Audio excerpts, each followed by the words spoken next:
बिस्मिल्लाहिर्रहमानिर्रहीम। मैं मोहम्मद कमाल में था के एजुकेशनल रिसोर्स के साथ आपकी खिदमत में हाजिर हूँ। आज का हमारा अगला लेक्चर कोर्स कोड 436 सीरत तैयबा अल्लामा इकबाल ओपन यूनिवर्सिटी का बाब नंबर 5 हयात तैयबा मदनी दौर दोम, इसके नेक्स्ट टॉपिक फ़तेह हैबर पर होगा।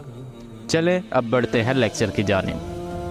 मज़ीद आगे बढ़ने से पहले तमाम दोस्तों से गुजारिश है कि मेरे चैनल को सब्सक्राइब करें। इसके अलावा बेल आइकन में ऑल पर क्लिक करें ताकि आने वाली हर वीडियो आप तक पहुंच सकें। चलें अब बढ़ते हैं वीडियो की जानिब।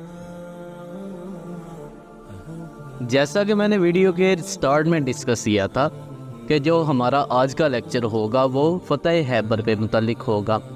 अब यहाँ पे हमें सबसे पहले इस अमर को देखने की ज़रूरत है कि हैबर क्या है। हैबर ये तकरीबन मदीना से 200 मील के फासले पर शुमाली अरबाली को साइड जो है पे यहूदियों का बहुत ही अहम मरकज़ था और यहाँ बहुत से जो कले थे, बहुत से कबीले भी थे। अब बनो नज़ीर जब इनको जिला वतन किया तो उन्होंने यहाँ ही हैबर में आकर जो है अक़ामत अख्तियार की थी और इसी जगह यहूदियों को इस्लाम और मुसलमानों के ख़िलाफ़ जो था उन्होंने भड़काना शुरू कर दिया था।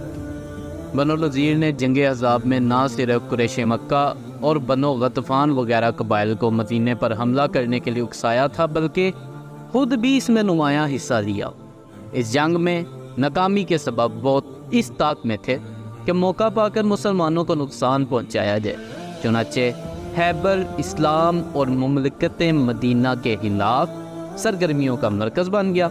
आखिरकार उन्होंने 6 हिजरी के अवाखिर में अपने हमसाया और हलीफ गतफ़ान को मदीना पर हमला करने में आमादा कर लिया और इन दोनों की मुश्तरका कोशिशों से यसरब के दूसरे छोटे कबाइल भी माल गनीमत के लालच में इसके साथ शामिल हो गए। अब आप सल्लल्लाहु अलैहि वसल्लम की जो वाक़फ़ियत थी वो यहूद से इतनी ज़्यादा थी कि आप सल्लल्लाहु अलैहि वसल्लम की रग रग से वाकिफ़ थे, लिहाजा उन पर आप सल्लल्लाहु अलैहि वसल्लम की कड़ी नज़र थी। आप सल्लल्लाहु अलैहि वसल्लम को पता था कि यहूद जो हैं ये किसी वक्त भी मुसलमानों पर हमला कर सकते हैं। आप सल्लल्लाहु अलैहि वसल्लम हर वक्त ज़हनी तौर पर उनके हमलों के लिए तैयार रहते थे। तो जासूसों के ज़रिए आप सल्लल्लाहु अलैहि वसल्लम उनके हालात और मनसूबा के मुतल्लिक जो इतलाआत जो थी वो मिलती रहती थी। यहूद और उनके हलीफ कबाइल को अगर पहल करने का मौका मिल जाता तो मदीने का दिफा खतरे में पड़ जाता। आप सल्लल्लाहु अलैहि वसल्लम ने यहूद के मंसूबे को नाकाम बनाने के लिए जवाबी मंसूबा बनाया, जिसका मकसद ये था कि यहूद और उनके हलीफों की अफवाज को यकजा होने और मदीने की तरफ पेश कदमी करने का मौका ना दिया जाए। चुनाचे आप सल्लल्लाहु अलैहि वसल्लम ने बर वक्त राजदाराना तरीके से जवाबी कार्रवाई की तैयारी शुरू कर दी और मुहर्रम 7 हिजरी में हैबर की तरफ पेश कदमी की। मुजाहिदीन के लश्कर की तादाद 1600 थी, जिनमें 200 सवार थे। इस फौज में पहली मर्तबा 3 अलम तैयार किए गए। अपने जंगी मंसूबे के मुताबिक आप सल्लल्लाहु अलैहि वसल्लम ने तेली से रजी की तरफ जो था पड़ाव डाला। ये मुकाम जो था गतफ़ान और खैबर के दरमियान फ़ौजी अहमियत का इंतहाई अहम मुकाम था। इस इक़दाम का मकसद गतफ़ान से खैबर जाने वाली शाहराह को काट देना था ताकि दोनों कबीले आपस में मिल ना सकें। खैबर की तरफ पेशकदमी से पहले आप सल्लल्लाहु अलैहि वसल्लम बनो गतफ़ान के अक़ब से हमला करने के इम्कान को ख़त्म कर देना चाहते थे। चुनांचे नबी करीम सल्लल्लाहु अलैहि वसल्लम ने उनके मतवक़्फ़ हमले के पेश नज़र अपने लश्कर की सफ़बंदी दिफाई अंदाज़ रखी।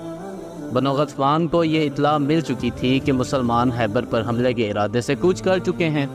उन पर अक़ब से हमला करने की गर्ज से वो मुस्लिक होकर निकले, लेकिन जब उन्होंने रजी के मुकाम पर मुसलमानों को दिफाई मोर्चा बंद देखा तो हैरान रह गए कि इनके लिए हमला करने का कोई इम्कान ही नहीं था।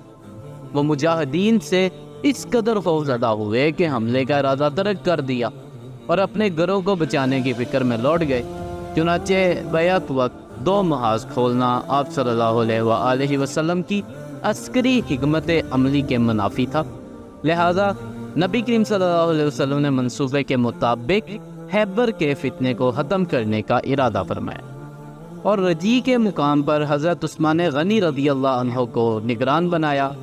रसद का जो सामान भी यही था और इसकी हिफाजत के लिए मुजाहिदीन का एक मजबूत दस्ता मुतय्यन करके خود فوج لے کر خیبر تشریف لے گئے۔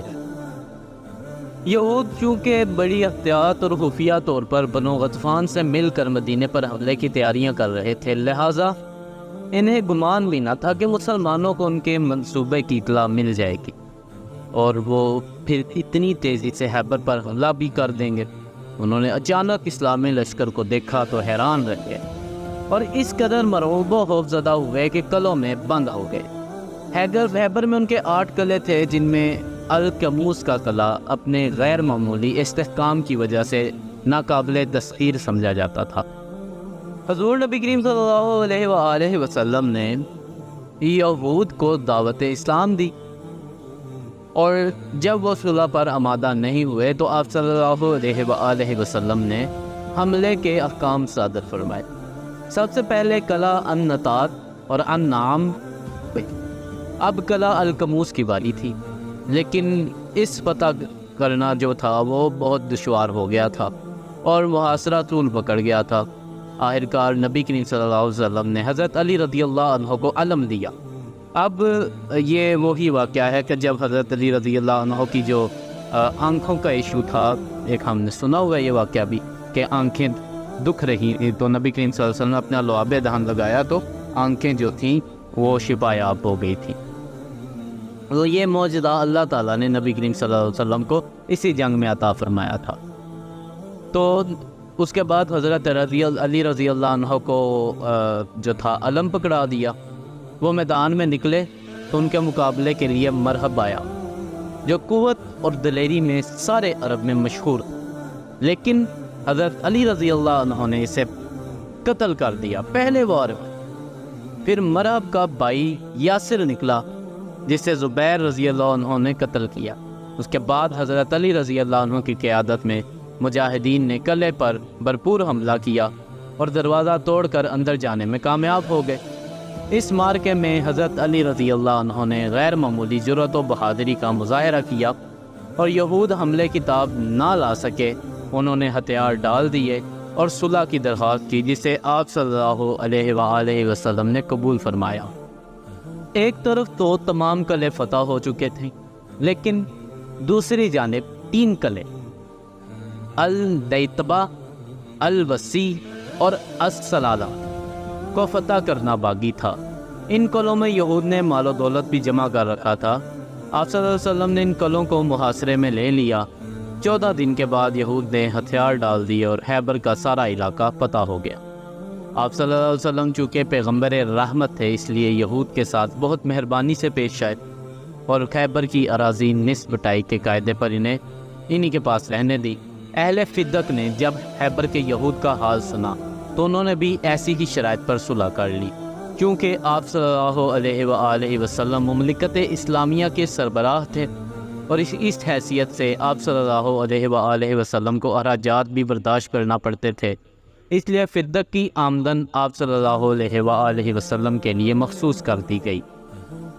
اب بات کرتے ہیں جنگ خیبر کے نتائج کے متعلق۔ نتائج کچھ یوں تھے کہ یہودی فتنے کے خاتمے کے ساتھ تحریک اسلام کی راہ میں سب سے بڑی رکاوٹ دور ہو گئی، یعنی یہود۔ اس پر ترقی کے دروازے کھلتے چلے گئے، نیز مکہ میں اس کے فاتحانہ داخلے کے امکان روشن ہو۔ معاشی نقطہ نظر سے خیبر کے 2 رست نتائج برآمد ہوئے۔ یہود کی زرعی اور تجارتی بالادستی ختم ہو گئی اور مسلمانوں کی معیشت پر بہت خوشگوار اثرات مرتب ہوئے۔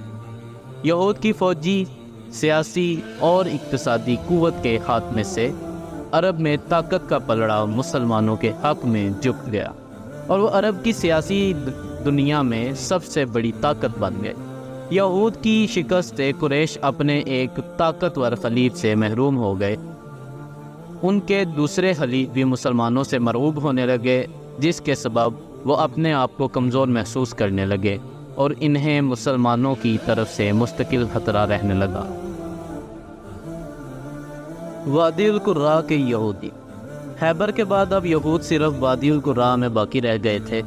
یہاں کے یہود بھی تحریک اسلام کے سخت دشمن تھے۔